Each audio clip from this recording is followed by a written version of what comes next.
Assalamualaikum warahmatullahi wabarakatuh. Sampurasun. Wilujeng enjing barudak kelas genep. Mugia aya dina kesehatan, oge tetap semangat dina diajarnya.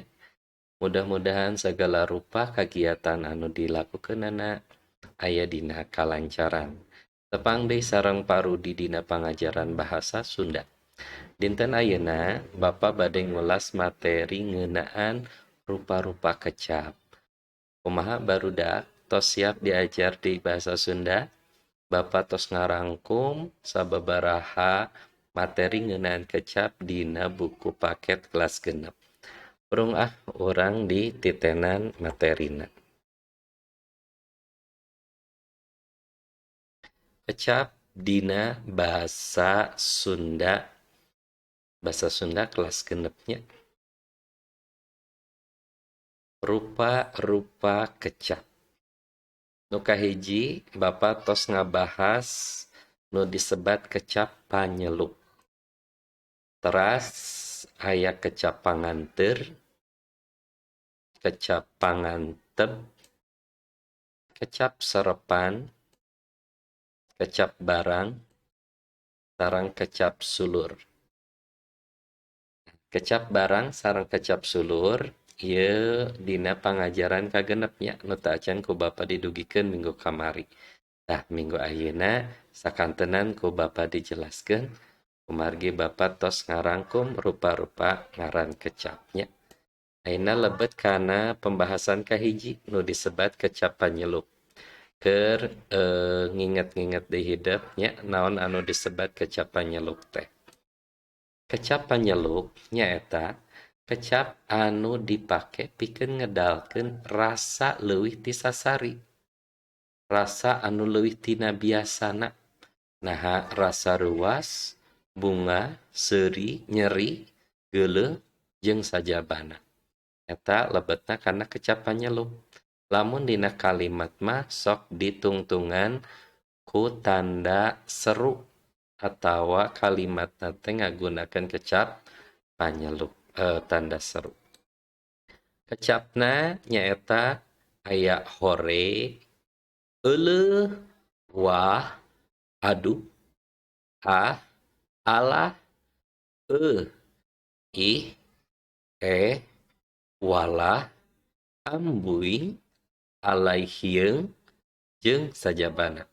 Lamun dina kalimatna contona jiga kalimat ambuing eta budak bisa manggul beasa karung.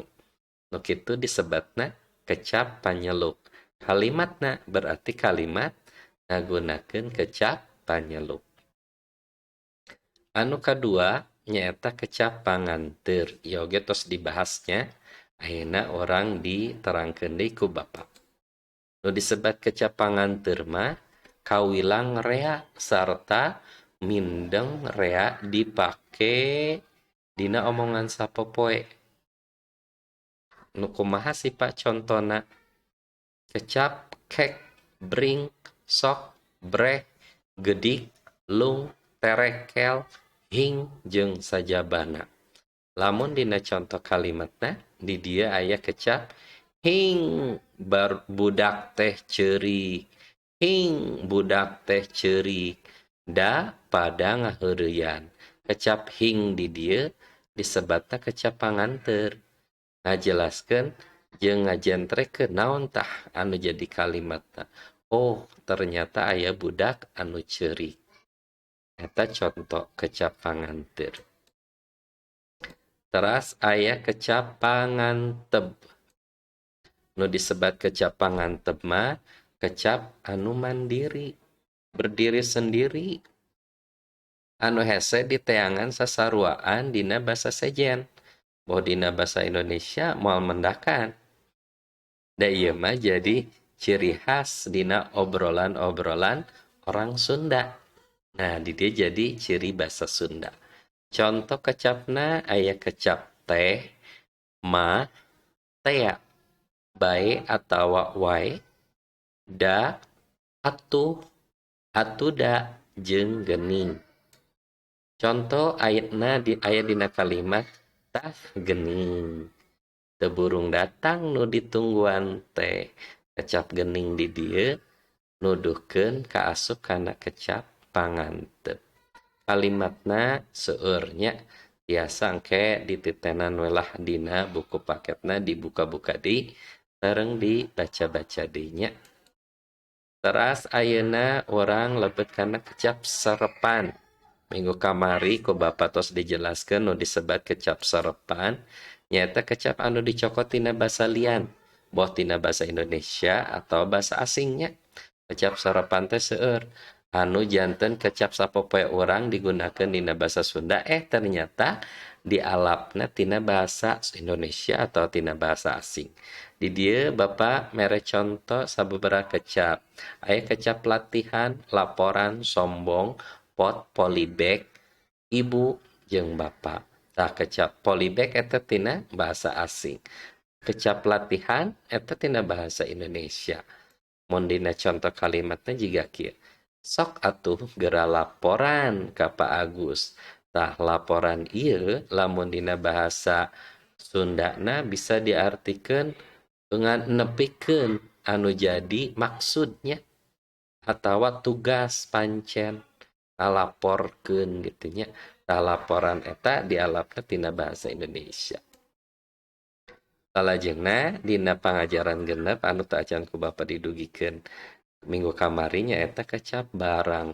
Nu disebat kecap barang teh kecap anu nuduhkeun hiji hal anu bisa ditempo atawa dicabak.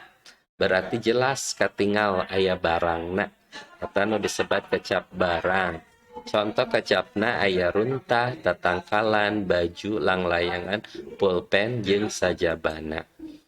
Aya dina contoh kalimatna tatangkalan teh dipelakeun di buruan.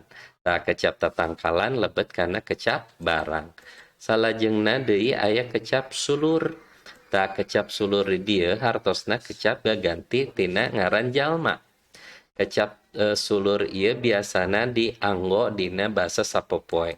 Contona dina kecap aya abdi, aing, kuring, silaing, maneh, anjeun, salira, manehna, jeung anjeunna. Lamun dina contoh kalimatna aya dina kecap abdi bade ngadugikeun perkawis pentingna ngariksa kesehatan lingkungan.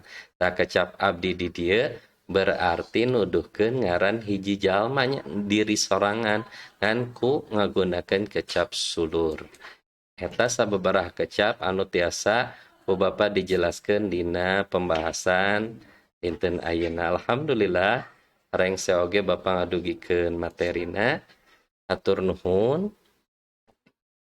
Tah salajengna barudak di bumi Bapa pesen sanaos ayeuna pangajaran kelas genep tos rengse buku-bukuna buku paketna dibuka-buka ngeunaan sababaraha kecap anu patali sareng tadi anu dibahas ku Bapa dititenan deui dibaca cing ecesnya. Sakitu ti Bapa. Wassalamualaikum warahmatullahi wabarakatuh.